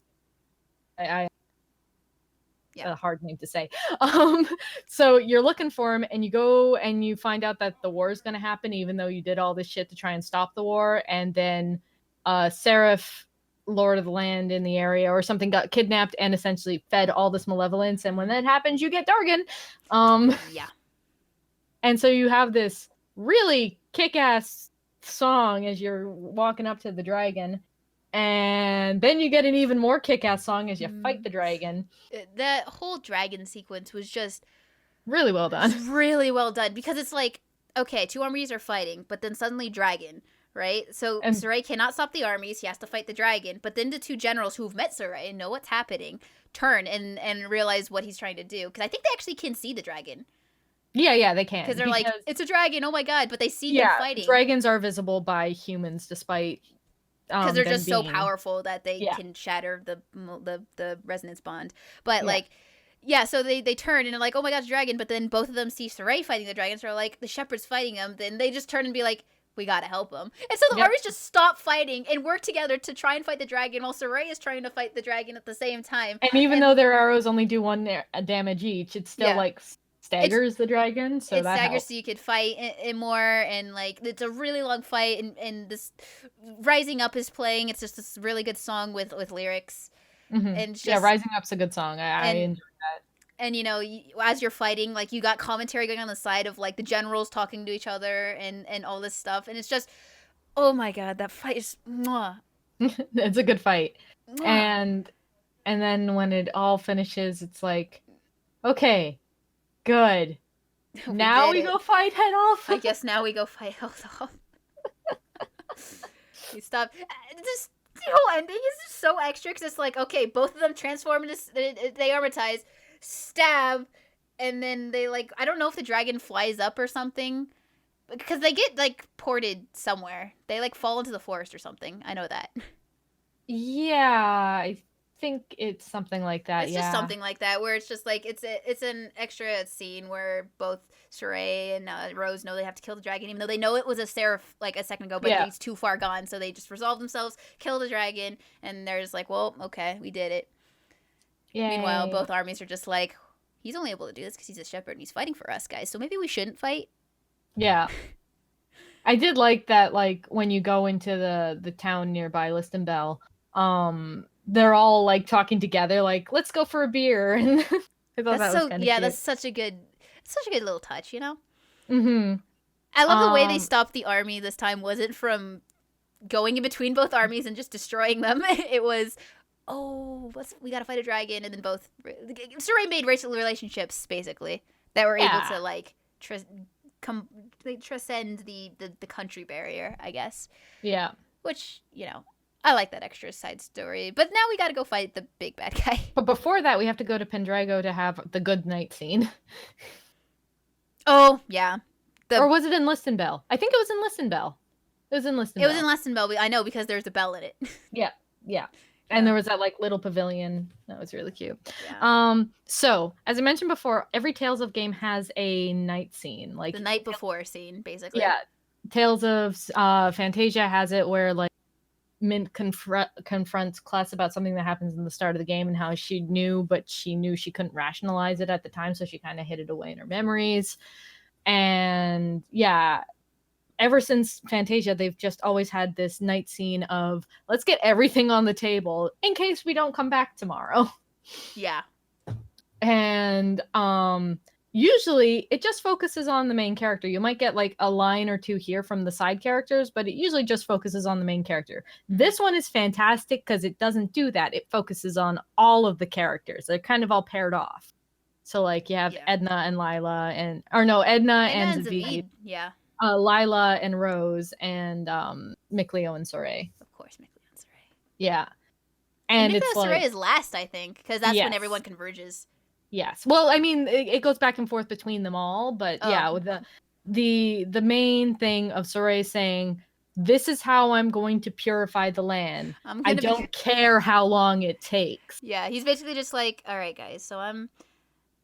Because at this point they don't know if they're gonna live, right? So yeah, it's like none of them know if they're gonna live. The Seraph assume that they're gonna die in the final fight, and I don't Soray know if assumes... they do though, because Mikleo gets really upset about the fact that Soray's gonna put himself away for maybe centuries. See, I assumed he was upset because he wouldn't be able to be there by his side, which would be true either way, whether he died or whether he didn't. Like, he wouldn't be able to be by his brother's side, and yeah, just him with a smile on his fucking face going, yeah, by the way, I'm going to... This is my plan of action. To seal this inside of me and hope that the land purifies enough over however many centuries. Mikleo gets so upset. It's great. Yeah. Because it's just, it's kind of like the pinnacle, like not the pinnacle, but like this is like a big clashing of like their relationship of just like, there has to be another way because I'm not going to let you do this alone, right? Because that's what they do. They've been like working together this whole time because this is their dream. They want to do this as they've established in the whole sublord thing. But Saray basically said, Mikleo, you can't. Yeah, it's like I made up my mind. I'm the only one who can do this. We don't know if you're going to survive the fight with Hedolf because because of the amount of malevolence in him, he'll either absorb them or they won't make it out. Like, they'll be killed when he is killed. Yeah. But they also know there's a chance that they will do what happened with Maven, where they will come back out. Well, you don't actually shoot Maven. Do you not shoot Maven? You don't shoot Maven. I swear you shoot Maven. I didn't shoot Maven. Okay, He died well- before I had the chance. And I was like really quick on the trigger, so Interesting. Okay, well, yeah. So Um, yeah, man, that scene. yeah, Th- so this is at the everybody's very kind of end. no. It's I would say it's like Is you it the said, it's the middle? night before. No. It's close to the end. It's before you head to Canaan. So Right. and I'm Canaan is talking- huge, so Well, I'm talking about this whole like Mikleo and Story arguing about like what the deal is, like what he's gonna do is like the end of the night scene. yes. Yeah. Oh yeah. I see what you're saying. Yeah, that's at the very end, and then they all converge to Converge, yeah. yeah. To But is to- there any other pairing you want to talk about at all or anything? I mean, I really liked Rose and Lila's because of the whole. Maybe we're a bit more similar than we gave each other credit for, especially when talking about how Lila is very much like Soray and wants to bear the weight of the world on her shoulders without any help. Yeah. And then Zavid, just because Zavid knows Eisen, who was like a brother to Edna, that was really, really well done. Yeah. And oh my god, the hat at the end. That broke my heart. I don't know if you remember, but at the very end, as they're all grouped together, the wind blows the hat off Zavid and into Soray's hands. And I was like, God damn it, game. It's Oh right my- in my heart. Yeah, I think that hit me right in the heart too. I was like, oh, no. Why? Why you do this to me? And then he puts the hat on. Ah. So yeah, no. And the song that plays during that scene is just it's like an amped up version of the main theme that's been playing throughout the game. Yeah. And yeah, no, I enjoyed that a lot. It was probably the best night scene of the entire series so far that I have played. Keeping in mind the only two I haven't played are Berseria and Legendia. Does Berseria have a night before scene? It should. thinking- I mean, it's a Telltale game. I mean, yeah, I'm mixing up a few things, so That's fine. I'll replay the game one day. But yeah, man, and they all converge right after Mikleo gets convinced, or like Soray's just like, I'm doing This is what I'm gonna do. This is what I'm doing. It's like, ugh, I can't convince you, can you? And then they do the handshake. I think Yes. I love that handshake. And then everyone comes together. It's like, well, all right, guys, let's go save the world. Yep. And by save the world, I mean let's go do a bunch of side quests. Of course. Including killing Eisen and also a random dark turtle. And I stumbled into that fight by accident. Well, So That's that funny. was fun.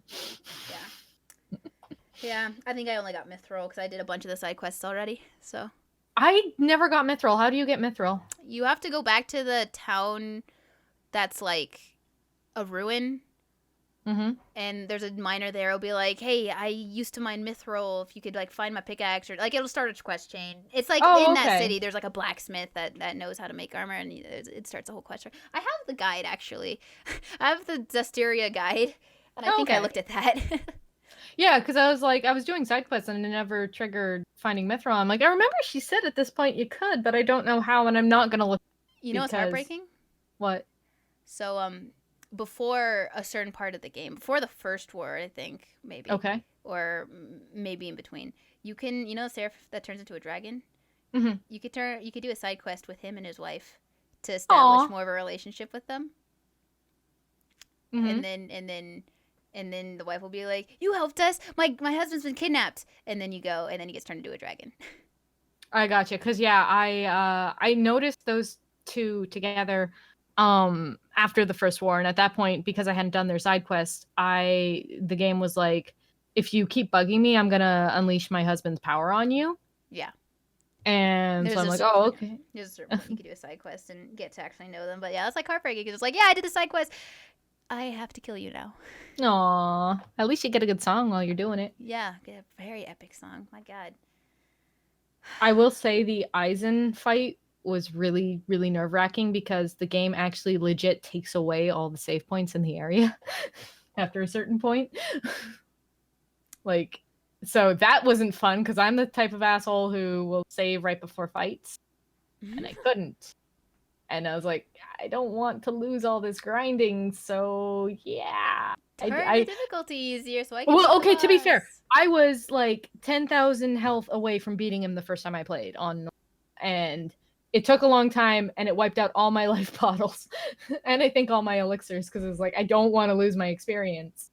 So when that didn't happen, I was like, okay, I know if I tried again, I probably could do it because I know his attack pattern this time and I won't die as easily. But fuck that. I'm turning it down to simple just for this one fight. And then I did the same thing against the Dark Turtles because that fight is bullshit and I was like 40 levels under the thing I was accidentally fighting. You do get some swords that are like shaped like fish and they're really good. So I mean, it's worth it, but but yeah. And then so you head to you go through the door, you go through Canaan, which is like Malevolence. Oh, you meet Muse. Yeah, you meet Mikleo's mom, and Mikleo does not tell her that he's. Oh, that hurt because it's like, oh, please, gentle Seraphim, let me do this, and it's like, no, Mom, I don't want to, but he doesn't actually say that. It's like, oh, if you just said bye, Mom, that's all you had to say. I know. I really wanted him to say that, Mom, at one point. And then again, that's when Edna was like, you can cry if you want to. I'm not gonna cry. Yeah. Poor Edna just wants Meebo to cry. Yes, I did. Yeah, and then you fight Seraph Curse Lady. Yes, after you go through a bunch of. Okay, so I'll talk about this for a bit.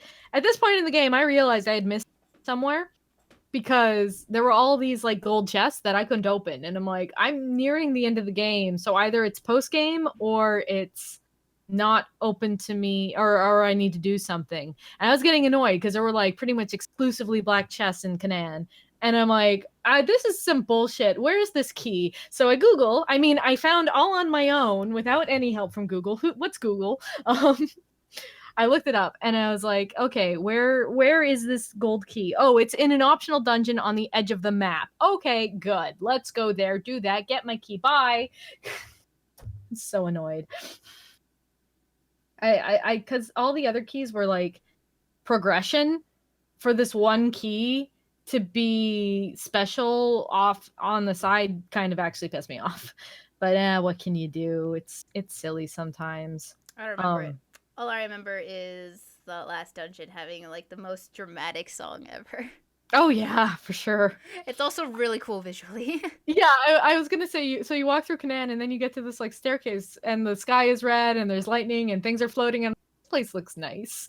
Let me just choir. You have to like the song. It has choir. Yeah, exactly. No, I did like the song.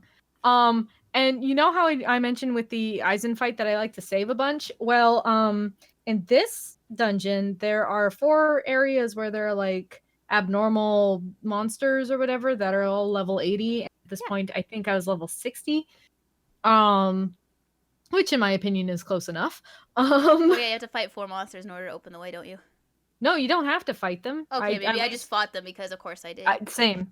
And you get like degraded items for each character, and that does something for some reason. I'm not entirely sure what the benefit to getting like decaying paper and disrepaired staff, like you get all these shitty items that can't improve but have really good stats, not stats but like abilities, because every weapon has a thing attached to it type of thing. And yeah, I never really played around with that, but yeah, I did all 4 of those fights without saving once, and yeah, that's not like me, but I didn't want to walk all the way back to the save point. It was like a maze. So yeah, I did all that. I got to the end. I saved, and I went, yeah, okay, I'll do this tomorrow. So later that night... Yeah, that's what I thought. I did the fight, and I was annoyed because I had to do the fight twice. The first time I did the fight, I didn't realize I was connected to Mikleo, and I let him go first. No, why would you do that? I wanted to keep him till the end! You leave Mikleo for last! So yeah, I got killed by the last blast, and I was like, okay. Yeah, well, you have to choose the right order of Seraphim in order to actually beat that boss. On moderate, you really have to choose the right order of Seraphim. Okay, because on normal, it doesn't matter. As long as Mikleo's last, you're good. No, like, it doesn't matter what order you do it. You have to just keep your most powerful Seraphim for last. Okay. Because otherwise he'll kill you.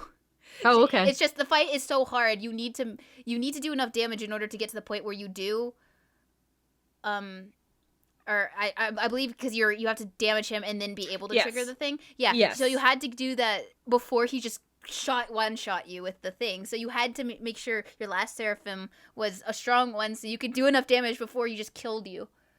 Yeah, I focused on attack mostly, so depending on the character, magic attack or physical attack. So most of my characters would have been fine in the last position. Lucky you. The only and I didn't lower the difficulty at all for this fight because I didn't feel like I it was struggled with needed. this fight for 2 hours. Holy shit! Yeah, no, I only had to do it twice. I've listed it on Giant Sword podcast as one of the hardest fights I ever had to do. Wow. And Nick watched me through most of it because some idiot gave me bad advice.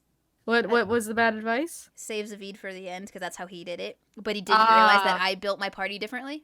Right, and you said yourself you didn't use Zavid a lot, so. And I made Mikleo uber strong because of course I did. So like, he said it because Zavid has a very fast attack. Yes. But I didn't make him good. Right. So I had to. So like, I was just dying over and over again at the last phase. So I was doing each 20-minute boss dying at the end, and I did that for like 5 times. Yeah, I think the order I went in when I actually did beat him the second time was Edna, Lila, Zavid, and then Mikleo last. I think I did Zavid, Edna, Lila, Mikleo. That makes sense. Wait. Time out real quick. Mm-hmm. Give me your reaction to where held out his palm and Gramps' face was inside of it. Oh, that hurt. That stung. That was not nice, game. It was like, especially because you see Sori hesitate for that second, and it's like, why didn't he slap? Oh no. Oh no. And now we're being lightninged. Oh no. Oh no. And then it was like, I'll take this myself. And then Mikleo comes up and he's like, no, we're going to take it together. And I'm like, you precious kids. Yeah, no, that was pretty heartbreaking. That was really well done. Like, yeah. As far as the story beat, I didn't see that coming. Essentially, I figured Gramps was already dead, and I guess he was. I just didn't expect it like that. I honestly thought Gramps was just imprisoned or something. Like was gonna use it as like a bargaining chip. But I didn't expect him to be absorbed and be like, yeah, attack me now. And I'm like, that's a dick move. Yeah, it's like, oh, that's not nice. Anyways, time to kill Gramps. Great. And then they kill Gramps, and he's like, wait, what? You did that? And it's like, through tears, you're like, of course we did that, you bitch. We're gonna kill you now. And that's the thing, like the fact that they show that moment of weakness after having killed him, like they just have a good old cry. Oh my god. Yeah. Yeah. And both those songs are on the soundtrack. Oh yeah. Yeah, one is like I will never forget this pain, and then when when they have that quick flash of Gramps going well done, and then it goes into the cry scene. That's called Parental Love. Oh, I was like, the soundtrack, you are evil. I won't forget this pain into Parental Love. You are the worst. Yep, no, that's pretty dickish. Anyway, back to the fight. Sorry. Yeah, so you shoot off all your friends, and he's not quite dead yet. He's like getting there, but Rose wants to fight. She can't fight with the Seraphim anymore because there aren't any at this point. And so Ray pushes her back very hard as the thing collapses. Yep. I also I was gonna say, oh yeah, I was gonna also point out that before, instead of doing before every mystic art, he like Suri would like growl held off. Yeah. Held off. And then they do like an Uber, like version a new voice of over the mystic art. Like they'll even yell out the name like louder and more fierce. Exactly. Which I liked. And instead of using the main weapon, he uses the gun. Yeah. Which I think is named Siegfried. Yeah. Yeah. Yeah, it's Siegfried. I would know. Yeah, of course. But yeah, so like the thing's collapsing, and I think he's no longer in the huge dragon form. It's just held off. But yeah. Yeah. At this point, he's tiny. Rose can't fight anymore. It's so just like let's just fight 1-on-1. This is how it has to end. No Seraphim. Bye. And like I thought that fight was gonna be a lot harder than, but literally it's like build up till you have a mystic art. Yeah, Nick was watching me at that point. Yeah, Nick was watching me at that point, and I was like fighting. I was like getting ready to fight. I was like, I'm gonna fight, and he's like, Maddie, go to your items. So I was like, what? He's like, okay. Use those 3 arcane bottles you have. What? Use it. Okay. Now I built it up legit. Yeah, like I said, I had it so that I built up BP very quickly, and his attacks are easy enough to dodge. Like I found the dodging in this game wasn't very good. compared to Yeah, Grace's. it's harder to dodge. Like it's not It's as harder, clean. yeah. Like you actually have to look where the direction of the attack is coming from, and there's not really any iframes. Yeah. Also, And yeah. sometimes I'd hit back and I'd be at the edge of the map and I'd be like, well, not going back, am I? I'm getting Nope, hit, aren't I? bye. Yeah, I only did that because he didn't actually tell me Mystic Art ended it. He just said, do this, and I followed him, and I was like, oh, I would have built that up legit, but then Yeah. I ended the game I quickly. get that he was trying to help you get through the fight without too much issue. Yeah, so just like, boop, boop, boop, okay. Lion's Howl! God. Yeah. Oh, No, I was down to 0, so I was like, okay, just block, dodge, attack, attack, attack, block, dodge, attack, attack, attack. Yeah, okay, Mystic Art. And then I was like, oh shit, that ends it. Okay, I'm ends okay it with this. the cutscene. Yep. This is my everything. And then the game makes you walk towards the sword. I thought that was really cool, actually. That was really done. That was like, okay, I know I've bitched at you, game, for making me walk at times, but this I will forgive. Yeah, this I'll forgive, because obviously it's like, okay, so like Soray's beat up and tired, like, you know, he's kind of mentally done, right? He knows he has one thing to do, and so it's just like, okay, walk slowly. You gotta pick up his sword to like, you now human held off sitting somewhere because they finally unfused the two. He got rid of his curse, actually. And he got a chair because he got a rubble chair, conveniently. Yeah, and you just slowly walk. It takes, I swear, 30 seconds to walk down that path. Slowly. And it's funny because like I was just about to ram the sword in him, and then a family member is like, can you come check out this? Yeah, sure, give me a minute. So I just put the game into like the PS4, not rest mode, but I went to the menu. Yeah, so you didn't do anything, yeah. And then I walked and I came back. It's like, okay, time to finally ram the through him.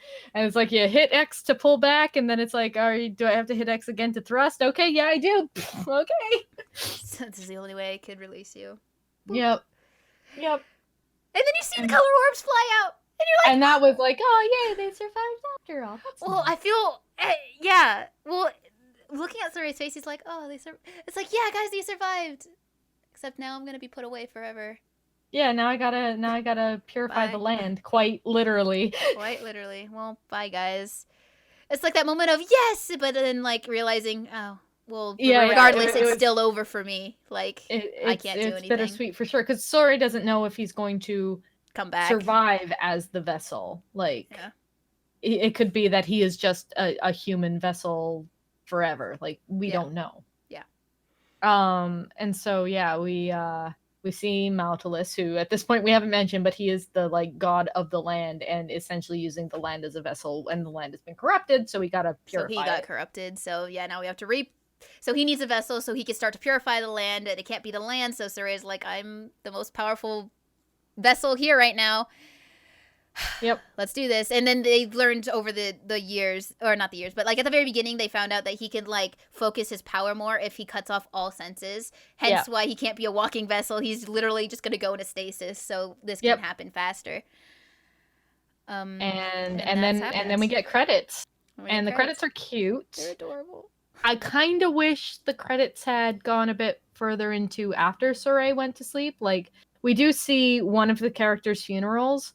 I wouldn't have minded seeing what happened to like Alicia, and we haven't mentioned him, but another interesting character named Sergey. I would have liked to have seen. I know there's DLC for Alicia's story. I haven't played it. Like that's literally it. Like if you're asking for that, it's not that good. Oh really? Okay, because I was like $10 for DLC. I'll wait or pass. I don't know. It's just not like I got the collector's edition, right? So like I could do it for free, but I know what happens, and I just, anime is canon. Sorry, Alicia's story. That's just not. It's not like freaking Rose is guilty for not being by Soray fighting. Are you okay for me telling you this? Yeah, go ahead. Yeah, and so she's mad, and Alicia's like, what happened to Soray? And Rose won't tell her, and eventually Rose, like, all her follow-up feelings goes out, and they have, like, a cat fight, and it's like, yeah, it's, like, not good. And then at the end, she's like, that's Soray, and it's just a beam of light. Which I don't really like, honestly. I wish you could have seen, like, a stasis Soray, rather than just him being a light. Oh, that would have been nice. I understand why they didn't, because they wanted to keep it like, oh well, we don't know what really like the people who weren't there don't know what happened to him, type of thing. Fair. Yeah, Like maybe he stasis under the ground or something. I wanted that moment of like Mikleo being able to see him last time before he went off on his little journey of. But he does, as when he's a flying orb flying away. I guess. But yeah, no, I and all the Seraphim come back in during that too, and they all also have to deal with personal issues. The fact that Saray's gone. Aww. Because yeah, I really didn't like that in the credits scene. The one character who we do get the funeral, they didn't put that character's. They put the character's real name on the tombstone, not the name that we know them by. So I was really confused because I don't know if I missed a side quest or something, but I didn't know that was their real name. And I don't know how you would know unless I just missed it. Shrug. I just knew that was. I don't know. I just knew. I figured, but it was like, but it's close enough to another character in that group's name, so it was like, I don't know why you went this way, game. Why not just, or why not have a carving of what her name meant as an English-speaking person? That's good too. Yeah. Yeah, I don't know. Yeah. You see a little shepherd with Lila about to go on his yes, journey. the little shepherd was cute, and he had a better outfit than Soray. Anyways, God, that's all you're gonna think about. Yes, and then Edna's chilling with Savid in the mountain, and Mikleo's doing Mikleo things. Yeah, well, he's exploring the ruins until he done messes up, and then Soray has to save him. Yeah, that's the thing. And I know we don't have much time because I gotta go do adulty. Oh yeah, adulty things are definitely coming up. So we'll talk about this quickly, but I know you theory about the Soray that you meet after Mikleo messes up in the ruin. Oh yeah, 100%. So like, I mean, so that's definitely Soray, right? It's obvious. Yes, 100%. But you know, it's been 500 years. Yeah, and I'm pretty sure last I checked, humans don't live that long. We know because somebody else died. and he hasn't aged a bit. No. So well, and the thing, as I have only played the game, so I figured he hadn't aged at all. In anime, he hasn't aged a bit. Okay. So now you know for sure. I just assume that Soray is now, well, I guess Seraphim immortal. Yeah. He's basically part Seraphim. I don't want to say he's full Seraphim because he still looks like him. He still looks like him, and he can fuse. Like he's still shepherd-like. But I'd like to assume he's Seraphim immortal because 500 years fused with the god basically. Yeah. He hasn't aged at all, and he also knew exactly where Mikleo was. Okay. So like, I'm just gonna assume he's been elevated to slight deity or something like that. You know, Seraphim are already kind of slight deity, but he's also just the all-powerful shepherd. Yeah, no, that makes sense because like, I would buy if Namco Bandai said no, he was just didn't age because he was literally cut off from everything, including time. I'd at least want to go with he's a Seraphim now. Yeah, I personally like that too because it makes it happier for everyone involved. Well, my headcanon is 100%. Yeah, he's not gonna die. That is Mikleo. They're gonna explore that world, and trust me, there's a lot of world they haven't explored. Zesteria showed me that. There? The maps are so big. I didn't go to half of the optional dungeons. I actually did quite a few of them, but just because I was like, what's in here? But then I got to one where I needed the gold key to get in, and I never went back and finished that one. And yeah. But no, I enjoy the theory that Soray is at least partially Seraphim, if not higher than that, because yeah. But no, I enjoyed the game. I know the game gets a lot. I'm not entirely sure why, other than the big maps and the, like, I don't know. It's the orb thing is literally the reason. Like a lot of people hate that is the orb thing. And to be fair, they could have handled that better. They could have, yeah, they could have.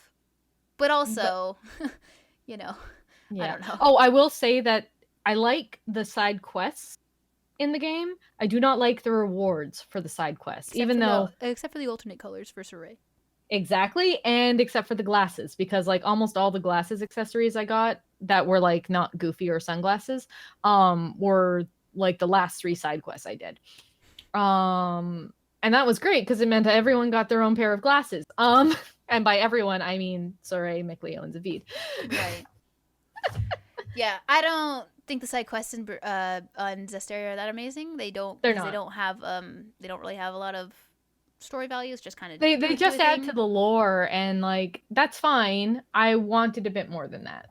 Yeah, Berseria does that because there's only like Yes, you've been. five side quests in Berseria, Oh shit. like 5 or 6, right? And each one has like special cutscenes. Okay, because yeah, I was gonna say like Tales of has always kind of had fewer side quests. Like the only real side quest I can think of in Fantasia is this one where you get these two people together and it's like daisy chained throughout different time periods, and it's like Oh, okay, jeez. yeah. Okay, yeah.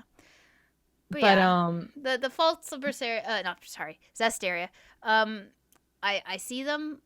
People yeah, take them to extreme. It's not worthy of the hate it gets. They tried to take a chance of doing a different battle design. It didn't work.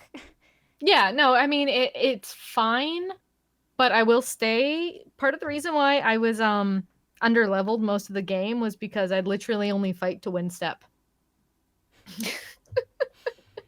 Because yeah, I avoided like at least half the fights. But I beat the game, so it wasn't that important to level, obviously. I mean, whatever. Yeah, but yeah, no, Zesteria is a good game. I obviously love it to death. Kat has a fresh opinion. She thinks it's good. It's good. I wouldn't say it's my favorite. Of course. I don't even like I'd say it's probably in the top 5 of my picks games. Mhm. But I'd have to actually like look at that and think about it for a minute because like it's so fresh. Yeah. That of course it's gonna be in top 5 right now.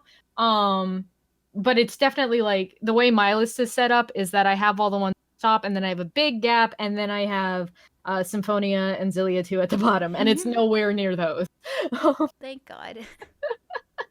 So yeah, it's either near the middle top or the middle of top 5 type of thing. Like, cause yeah. Graces and Fantasia I like more. Yeah, Abyss. that's fair. Abyss, I think I like a little more. Maybe I don't know. I'd have to think about that one for a bit. Maybe replay Abyss a little, because it's been a while. Yeah, it's been a while.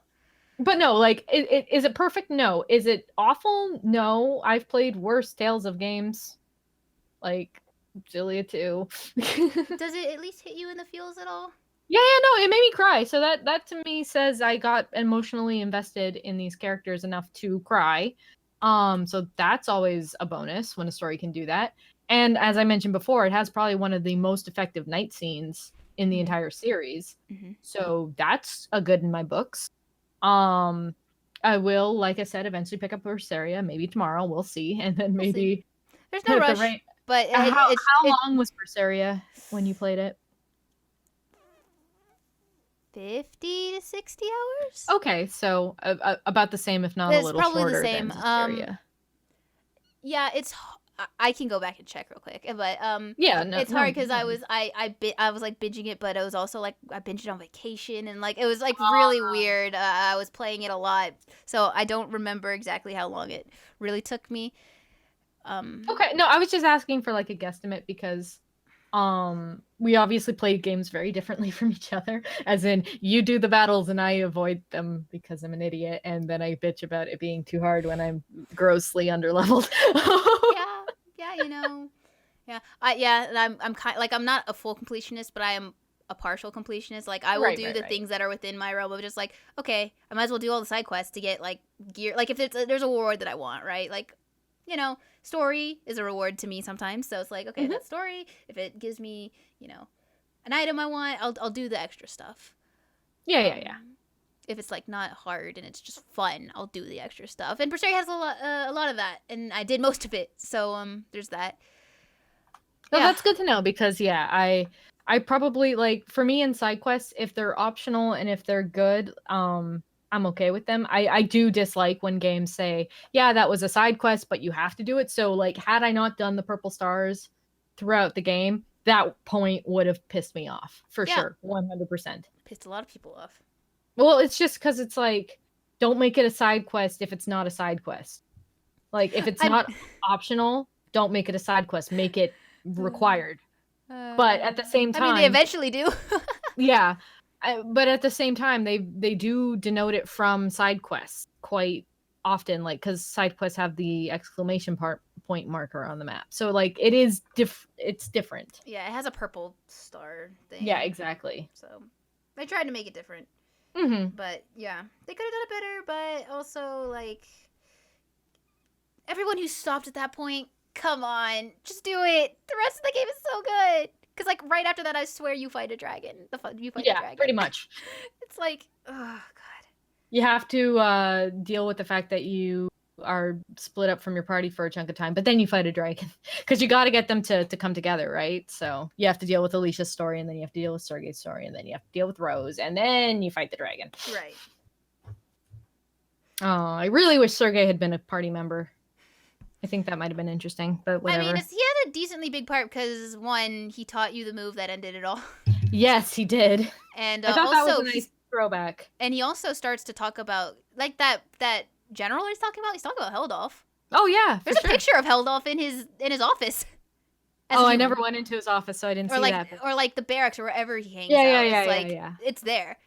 Mm-hmm. I put it together really quickly. I was so did I. But I was like, yeah. No, I thought that was interesting and nice world building. Yeah. I know some people had issue with the fact that the maps were so big, but also so barren, and that I will disagree with. I do find that the world had enough little bits of history and event points sprinkled in that it does build the story of the world itself. Yeah. Yeah. But I understand why people would feel like it's empty. Like, I get it, but I disagree. Right. But yeah, no, I definitely enjoyed it. I'm looking forward to Berseria, even though I'm gonna piss Maddie off and play with Velvet in a like little peasant girl dress the entire time. Probably. I don't really care because I'm not watching you play, so it's fine. Not fair. I played it my way. I played it, everyone in normal stuff. It's fine, and I know everything that happens. And oh boy, can't wait for you to finish that so I can start theory crafting.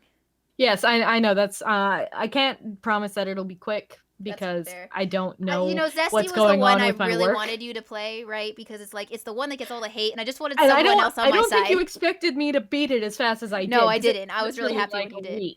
Yeah, I was so happy when you did. I was like, oh my god. I actually felt like I was like, I know the game's telling me I'm heading to the final fight, but I can't be heading to the final fight. I've been playing this for 4 days. Like, that doesn't make any sense. Yeah.